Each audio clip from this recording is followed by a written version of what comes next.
ఆ దయాగుణం ఉంది, భగవంతుడు ఇచ్చాడు కాబట్టి నాకు రాజకీయం తోడైతే కొద్దిగా 10 మందికి నేను సహాయపడగలను అనే ఉద్దేశంతో రాజకీయాల్లోకి వచ్చాను తప్ప రాజకీయాలు చేయాలని రాజకీయాల్లోకి రాలేదు. ఇండస్ట్రీ నాకు ఇంత మంచి లైఫ్ ఇచ్చింది, నేనేం చేస్తే బాగుంటుంది అని నలుగురిని చూసి నేను ఒక ట్రస్ట్ పెట్టుకున్నాను మా నాన్నగారి పేరున. దాదాపు 16 సంవత్సరాలు అవుతుంది నేను ట్రస్ట్ పెట్టుకొని. ఏ రోజు కూడా ఈవెన్ దో కోవిడ్లో కూడా ప్రతి నెల వాళ్ళకి 1000 రూపాయలు నేను సాయం చేసేవాడిని. కోవిడ్లో కూడా ఆపకుండా అలా కంటిన్యూగా సాయం చేస్తూనే ఉన్నాను. చాలామందిని నా కుటుంబంలో అవ్వచ్చు, బయట వాళ్ళు అవ్వచ్చు, చుట్టాల్లో అవ్వచ్చు, చాలామందికి చదివించాను నేను. అండ్ అలాగే మా తల్లిదండ్రులు నాకు ఇచ్చిన ఒక గుణం అది అందరితో పంచుకోవాలని చెప్పి ఉద్దేశంతో నేను ట్రస్ట్ కూడా పెట్టుకున్నాను. నా ఇన్కంలో దాదాపు 20% నేను ట్రస్ట్కి ఇవ్వటం జరుగుతుంది. గతంలో కూడా చెప్పా, ఫారిన్ కంట్రీస్లో ఏదైనా ఈవెంట్స్ చేస్తే దాంట్లో నుంచి 60% ట్రస్ట్కి వెళ్ళి 40% నేను తీసుకునేవాడిని. సో ఇట్లాగా చాలా సేవలు చేసి ఉన్నాను కాబట్టి ఈ మాట కూడా నేను మీకు చెప్పుకుంటున్నాను. అండ్ అలాగే నేను వ్యక్తిగతంగా ఎవరి మీద ఏ పార్టీలో ఉన్నా కూడా నేను నా పార్టీ గురించి నేను పొగుడుతాను, అక్కడ ఉన్న వ్యక్తి ఎమ్మెల్యే క్యాండిడేట్ గురించి నేను పొగుడుతాను, నా నాయకుడిని నేను పొగుడుతాను తప్ప ఎప్పుడు ఎవరిని కూడా ఒక మాట అంటాం కానీ వాళ్ళ లైఫ్ గురించి కానీ వాళ్ళ పర్సనల్ లైఫ్ గురించి కానీ ఎప్పుడు కూడా ఏ వేదిక మీద కూడా మీరు వెతికినా కూడా దొరకదు. అండ్ అలాగే సో నేను ఈ రోజున మీ ముందుకి రావడానికి కారణం ఏంటంటే నేను ఏ పార్టీ మనిషిని కాదు, ఏ పార్టీ సపోర్టర్ని కాదు. ఐఎమ్ జస్ట్ కామన్ మ్యాన్గానే ఉండి ఇక నా సినిమాలు నా షూటింగ్లు నేను చేసుకుందాం అని చెప్పేసి అనుకుంటున్నాను. That's it. ఈ మాట చెప్పడానికే నేను మీ ముందుకు వచ్చాను. సో నేను ప్రతి 5 సంవత్సరాలకు ఒకసారి ఎలక్షన్లో మీరు వెళ్ళి ఎలా ఓటేస్తారో నేను కూడా ఒక కామన్ మ్యాన్గా వెళ్ళి ఓటేసేస్తాను. సో రాజకీయాలకి స్వస్తి. మన ఆంధ్రప్రదేశ్లో మీకు తెలుసు, నేను కొత్తగా చెప్పాల్సింది నారా బాబు గారు ఎలాంటి వారు, జగన్ ఎలాంటి వారు, రాజశేఖర్ ఎలాంటి వారు, ఎన్టీఆర్ ఎలాంటి వారు. నేను అన్ని పార్టీలకి నేను సపోర్ట్ చేశా. ఎప్పుడు ఆ పార్టీలో ఉన్న నాయకుడు గుణగణాలను బట్టి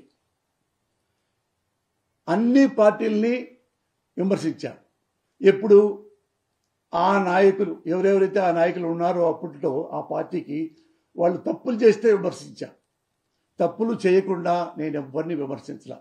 మీరు నా రాజకీయాలు 83 నుంచి మాట్లాడుతున్నా, మీరు ఒక్కటైనా మీరు చెప్పండి చేయలే. అలాగని చెప్పి నేను బీజేపీతో సపోర్ట్ చేశాను అనుకోండి, కాంగ్రెస్ విమర్శిస్తానా? నేను వైసీపీని సపోర్ట్ చేశాను అనుకోండి, తెలుగుదేశాన్ని తిడతానా? తిట్టాను కదా.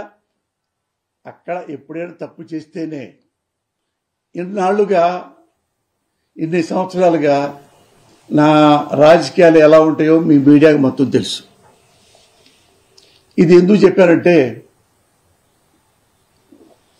ఇక నుండి నేను రాజకీయాలు మాట్లాడను కాబట్టి. ఎప్పటి నుంచి ఇక నా లైఫ్ టైంలో రాజకీయాల గురించి మాట్లాడను కాబట్టి, ఏ పార్టీని పొగడను కాబట్టి, ఏ పార్టీని సపోర్ట్ చేయను కాబట్టి, ఏ పార్టీని విమర్శించను కాబట్టి నేను లైఫ్ టైంలో ఇక రాజకీయాల జోలికి పోదలుచుకోను. మీరు అనుకోవచ్చు ఎందుకు ఎవరు తిడుతున్నారనా, సోషల్ మీడియాలో తిట్టారనా, కేసులు పెడుతున్నారనా? కాదు. ఇప్పుడు నేను మగవాణ్ణి, తిట్టడం ఈజీ లేదు. 60 ఏళ్ల 20 ఏళ్ల 16 ఏళ్ల చిన్నపిల్ల దగ్గర నుంచి 70 ఏళ్ల అమ్మమ్మ వయసున్న ఆడపిల్లల్నే వాళ్ళనే అమ్మ నా బూతులు తిడుతున్నారు. మగాళ్ళని తిట్టరా? ఆ మాత్రం నాకు ఒక ఇంగితం ఉంది. ప్రజల తీర్పు శిరసావహిస్తాం. అది ఎమ్మెల్యే అయ్యాడు, డెఫినెట్ గా ఈ గాట్ పవర్. అట్లాగే జనసేనకు సంబంధించినటువంటి వాళ్ళని కూడా జాగ్రత్తగా చూసుకోవాల్సిన అవసరం మాకు ఉంది. నేను మటుకి మా జనసేన కార్యక్రమం కోసం నేను పోరాడు. పార్టీలో మీకు ఎటువంటి బాధ్యత ఇస్తారని చెప్పడం జరిగిందా? నేను చెప్పాను కదా, ఓపెన్ గా చెప్పాను. నేను ఏ డిమాండ్ పెట్టలేదు, నాకు ఆ పదవి ఇమ్మని చెప్పలేదు, ఏమీ లేదు. పవన్ కళ్యాణ్ గారు ఒకటే చెప్పారు, మనం కలిసి పనిచేద్దాం, నేను అన్ని బాగా చూసుకుంటాను అని చెప్పాడు. అంతే, మేము అడగలేదు. నేను ఒకటే చెప్తున్నానమ్మా, నా మనస్తత్వం ఒంగోలులో ప్రజలు అడగండి. నేను పవర్ కోసం ఎప్పుడు పాకులాడలేదు. పవర్ కోసం పాకులాడితే ఆ రోజు మంత్రి పదవి వదులుకునేవాడిని కాదు. 4 years కంబైన్ స్టేట్ లో మైన్స్ మినిస్టర్ గా ఉన్నాను. ఒక్క నిమిషం ఆలోచించుకుంటూ వచ్చాం. పవర్ కోసం ఎప్పుడూ ఆలోచించలేదు. ఇప్పుడు కూడా ఒక్క డిమాండ్ ఇప్పుడు అడగండి, ఏమన్నప్పుడు పార్టీలో ఉన్నటువంటి నాయకులు ఉన్నారు కదా, ఒక్క డిమాండ్ కూడా నేను అడగలేదు. ఒకటే మీరు చిన్న ఉదాహరణ చెప్తాను. ఇప్పుడు పవన్ కళ్యాణ్ కలవకుండా నేను రాజీనామా చేసి వచ్చాను. డిమాండ్ చేసేవాడిని అయితే రాజీనామా చేయకుండా వచ్చి మాట్లాడేవాడిని కదా. దానికి ఏం చేసిన దానికైనా నేను సిద్ధంగా వచ్చాను. నేను రాజీనామా చేసి వచ్చాను.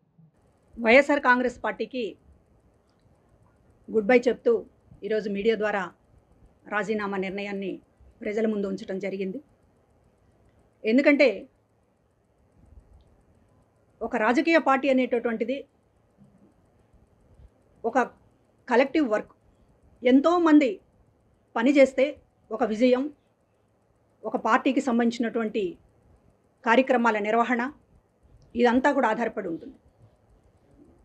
నేనే రాజు, నేనే మంత్రి, నా వల్లే పార్టీ నడుస్తుంది, నా వల్లే అంతా జరుగుతుంది, మిగతా వాళ్ళందరూ కూడా జస్ట్ ఒక పపెట్స్, చెస్లో ఒక పావుని ఇలా తీస్తాను, ఇలా పెడతాను, చెక్ ఇక్కడ పెడతాను, లేకపోతే మరొకసారి చెక్ తొలగిస్తాను, మళ్ళీ చెక్ పెడతాను అనేటటువంటి రాజకీయాలను చూసే, జగన్మోహన్ రెడ్డి గారి యాటిట్యూడ్ను చూసే ప్రజలు విసుగెత్తిపోయి ఈ రోజున ఈ పరిస్థితికి తీసుకొచ్చారు. ప్రజా తీర్పు తర్వాత కూడా ఏమాత్రం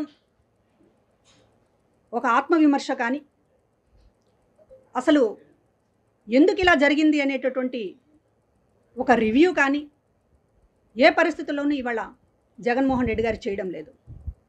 కేవలం మళ్ళీ మభ్యపెట్టడానికి, పార్టీ క్యాడర్ని మభ్యపెట్టడానికి, ప్రజలను మభ్యపెట్టడానికి పెద్ద ఎత్తున ప్రయత్నం చేస్తున్నారు. లోకేష్ గారు, మీకు సారీ. అలాగే మీ అమ్మగారికి, మీ భార్య గారికి సారీ.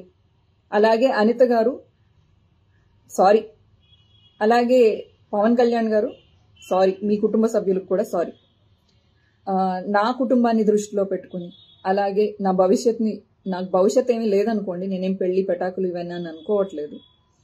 నా వలన నా ఫ్యామిలీకి ఇబ్బంది రాకూడదని చెప్పేసి, అలాగే ఇక నుంచి నా సోషల్ మీడియాలో మీ కుటుంబ సభ్యుల గురించి కానీ ఆ విధంగా ఏ విధమైన తప్పుడుగా రాదు అని చెప్పేసి నేను మీకు హామీ ఇస్తున్నాను. ఈ యుద్ధాన్ని కార్యకర్తలకి మీకు కాకుండా లీడర్స్కి మధ్యలో జరగాలని నేను ఒక సలహా ఇస్తూ, కార్యకర్తల్ని ప్లీజ్ దయచేసి వదిలిపెట్టండి. నేను విజ్ఞప్తి చేస్తూ, విన్నవించుకుంటూ, బెండ్ అయ్యి అడుగుతున్నాను, మా కార్యకర్తల్ని వదిలిపెట్టండి అని చెప్పి, ఇంక్లూడింగ్ మీ, నన్ను కూడా క్షమించండి. Thank you. లోకేష్ గారు, మీకు సారీ. అలాగే మీ అమ్మగారికి, మీ భార్య గారికి సారీ. అలాగే అనిత గారు సారీ. అలాగే పవన్ కళ్యాణ్ గారు సారీ. మీ కుటుంబ సభ్యులకు కూడా సారీ. నా కుటుంబాన్ని దృష్టిలో పెట్టుకుని, అలాగే నాకు భవిష్యత్ ఏమీ లేదనుకోండి, నేనేం పెళ్లి పెటాకులు ఇవన్నీ అని అనుకోవట్లేదు. నా వలన నా ఫ్యామిలీకి ఇబ్బంది రాకూడదని చెప్పేసి, అలాగే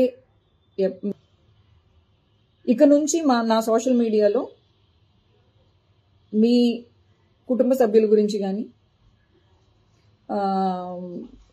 ఆ విధంగా ఏ విధమైన తప్పుడుగా రాదు అని చెప్పేసి నేను మీకు హామీ ఇస్తున్నాను.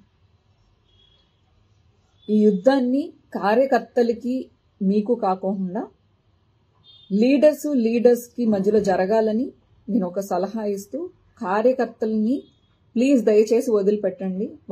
నేను విజ్ఞప్తి చేస్తూ, విన్నవించుకుంటూ, బెండ్ అయ్యి అడుగుతున్నాను, మా కార్యకర్తల్ని వదిలిపెట్టండి అని చెప్పి, ఇంక్లూడింగ్ మీ, నన్ను కూడా క్షమించండి.